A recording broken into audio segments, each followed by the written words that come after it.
My friends, welcome to me, your host, Christian Watson. It is so wonderful to be with you guys here today. So I'm sure many of you will be adequately familiar. If you're not familiar with his name, or with his face, you're familiar with his name. Malcolm X. This slide here on the other side of my screen. This slide here is considered to be the sort of twin, or the sort of opposite of Martin Luther King Jr. During the Civil Rights Movement. He was a activist. Many would call him a radical activist. He was a student of Elijah Muhammad, who led the Nation of Islam. Malcolm X here is indeed one of the most, perhaps, influential voices of the other side of the Civil Rights Movement, and that side is defined by a militancy towards structures, a sort of resentment and rage towards the conditions that African Americans experienced, and then trying to undertake that rage into a militant form, whereas King was much more of a peacemaker, although towards the end of his life, King was becoming much more like a militant every single day. In fact, I believe that if he had not died, as many scholars speculate, I believe that he would have been more like Malcolm X, because he was moving that way in his ideology. But anyway, a lot of conservative and libertarian folk, especially a lot of black conservatives like myself, a lot of them love to use Malcolm X's white liberal quote. In a lecture, Malcolm X talks about how the white liberal is trying to use black folks as political pawns, and he talks about this in the context of both the white liberal and the white conservative. And so I'll show you guys a little bit of what he says, and then I'll explain why I think that it's a very bad idea for conservatives to try to use Malcolm X for their own political purposes, even if what he's saying has some sense to it. So, without further ado, let's listen to this. And white conservatives from both parties do likewise. The white liberal differs from the white conservative only in one way. The liberal is more deceitful, more hypocritical than the conservative. Both want power, but the white liberal is the one who has perfected the art of posing as the Negro's friend and benefactor. And by winning the friendship and support of the Negro, the white liberal is able to use the Negro as a pawn or a weapon in this political football game that is constantly raging between the white liberals and the white conservatives.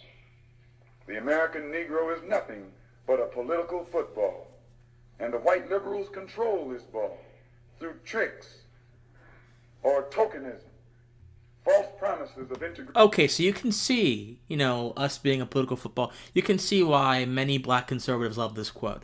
So there are many problems with this, but let me get to the few minutes further in this lecture so I can show you exactly why I think this is primarily problematic. He does something here that I think is very concerning.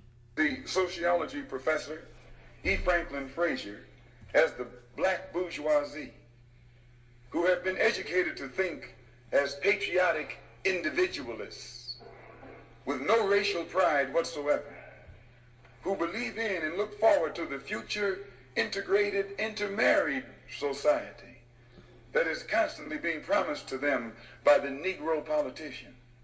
And therefore, this integration-minded 3 million minority remain an active part of the white-controlled political parties. But it must never be overlooked that these 3 million Negro integration seekers are only a small minority of the 11 million qualified Negro voters. The 8 million non-voting Negroes are the majority, the downtrodden black masses. They have refused to vote.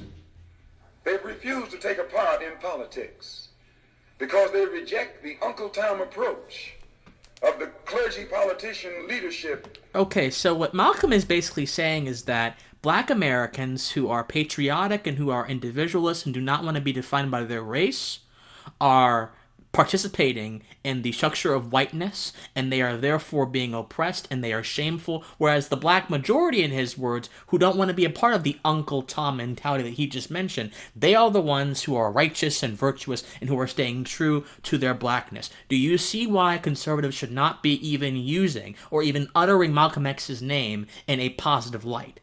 Malcolm X was a racially bound radical who hated individualism and saw everything through the lens of communitarianism that was influenced by race. That kills individualism, and that gets rid of the idea of individual freedom, because individual freedom cannot exist in a context in which race is supreme. But it gets worse than just that. So in the same speech that many conservatives use to bash leftists with, is the same speech that Malcolm X attacks the ethos of American conservatism and American libertarianism. In the same speech, we are very selective. So, let's just be very honest. It is wrong to selectively apply these things for your political purposes. It is an argument from authority, which is a fallacy, to say, oh, Malcolm X said this about the white liberals, therefore we condemn white liberals.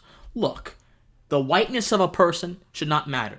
Their political ideology, their value system, their beliefs are what matters. If you dare call yourself an individualist or a conservative or libertarian, and you say white liberal as if it's an important thing, you are literally debunking and shedding the value system that you're supposed to have as someone who endorses the precepts and the foundations of the American experiment.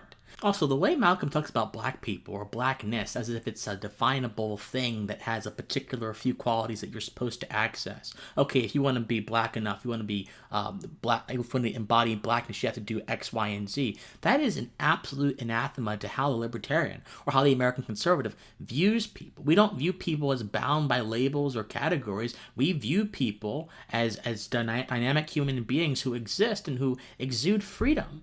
So I still don't understand why he is such a favorite to quote amongst black conservatives when he is quite literally, again, smashing their ontology apart. So no, let's get rid of this white liberal term, but it gets so much worse. So there was a paper written by a lady called Ryland Rabaka, a critical Africana studies theorist. And Ryland Rabaka basically wrote a paper called Malcolm X and As Critical Theory, Philosophy, Radical Politics, and the African American Search for Social Justice. The paper basically cast Malcolm X in the light of him being a critical, radical black thinker, which he most certainly was. Rabaka argues that no, X is not seen as this person who is a critical black liberation thinker. He is just seen as this militant person, but there's so much more depth to him than that. Now, this person is obviously trying to rebrand Malcolm X, but they're rebranding him with his own words. And his own words, in my opinion, show exactly what he was. Fundamentally, my friends, one of the reasons why conservatives should not quote Malcolm X is because Malcolm X was a black nationalist. What does that mean? Well, it means that he has a viewpoint. His political viewpoints are dominated by his ideas of identity, and his ideas of identity speak more to the broader idea of blackness and not to the idea of the individual, and therefore the individual is destroyed and taken under a place where it is not considered in all of its might and all of its divinity. I will let X himself define black nationalism for you. Malcolm X said, I quote, I mean by black nationalism that the black man must control the radio, the newspaper, and the television for our communities. I also mean that we must do things necessary to elevate ourselves socially, culturally, and to restore racial dignity. Pay attention to that. We must elevate ourselves. We must do things for our communities. Our communities must control things. This is a pernicious kind of socialism in which majority assent and majority rule quite literally overtakes things. And the ideas, these amorphous ideas that have no basis to them, the greater good, the common good, are kind of manipulated and retorted into a more pernicious idea, which has a basis, but a foul basis, that basis being identity. And it says, okay, as opposed to having a general common good, let's have a common good for black people only. Let's have a common good for colored folks only. This is the mentality that Malcolm X believed. Now, he also criticized capitalism. Here's what he said about capitalism. It is impossible for capitalism to survive primarily because the system of capitalism needs some blood to suck. Capitalism used to be like an eagle, but now it's more like a vulture. It used to be strong enough to go and suck anyone's blood, whether they were strong or not, but now it has become more cowardly like the vulture, and it can only suck the blood of the helpless. As the nations of the world free themselves, then capitalism has less victims, less blood to suck, and it becomes weaker and weaker. It's only a matter of time, in my opinion, before it will collapse completely. My friends, these were views that Malcolm X uttered closer to the end of his life after he had been sanitized of his radical ideas of the Nation of Islam. He still himself held a lot of racially based, identity-based ideas. He is critiquing capitalism through the lens entirely of communitarianism, erecting a straw man, not really understanding what capitalism is, and yet conservatives want to go ahead and quote this guy as if he is some parishioner of truth. He's not a parishioner of truth. He is a conveyor of deceit and falsehood. And I don't mean to speak bad about the dead, but let's be honest here. Malcolm X has a problem that most black nationalists, that most white nationalists, that any kind of racially based nationalist has. He is bound to identity. He is bound to the idea that a particular kind of land, Africa in his words, is where we will find our salvation, and not from within. He is bound to these sort of ideas that have absolutely nothing to do with the truth of who we are as human beings or individuals. Rebecca also said that Malcolm X was very much interested in radical intellectualism that was informed by a race-centric viewpoint. So essentially, if X was, from what we've seen here, Malcolm X himself explored ideas that make him incredibly similar to the leading critical theorists of our day, Ibram X. Kendi, Bell Hooks, Angela Davis, Kimberly Crenshaw. Malcolm X did not care about the individual. Malcolm X conceptualized freedom through a racially based lens, which is no freedom at all. Malcolm X erected straw man arguments against capitalism. And Malcolm X was not interested, my friends, in actually making sure that black folks were not taken advantage of. Malcolm X was interested in making sure that black folks saw themselves perpetually as people struggling against a broader system that was oppressing them. Malcolm X, my friends, had the same kind of victim mentality that we see and we criticize so many people for having today. This is not to say you can't learn anything from Malcolm X. You can. But please, stop quoting the white liberal speech and stop putting him up on a pedestal. Because Malcolm X saw the world through systems of oppression, powers and privileges, classes and race. He didn't see the world through how we should truly see the world, as an objective set of facts that stand independent of social reality, as an objective set of facts that all of us, regardless of our race, our creeds, or whatever, regardless of whatever ideological prism we have, can access, and by accessing, can find the broader objective truth. Think on it. As always, my friends, I love you, and please donate to me on Patreon, patreon.com/officialcwatson. I love you guys so much. Like, share, comment on this video. But as always, my friends, please, forever and eternally, stay pensive. Bye-bye.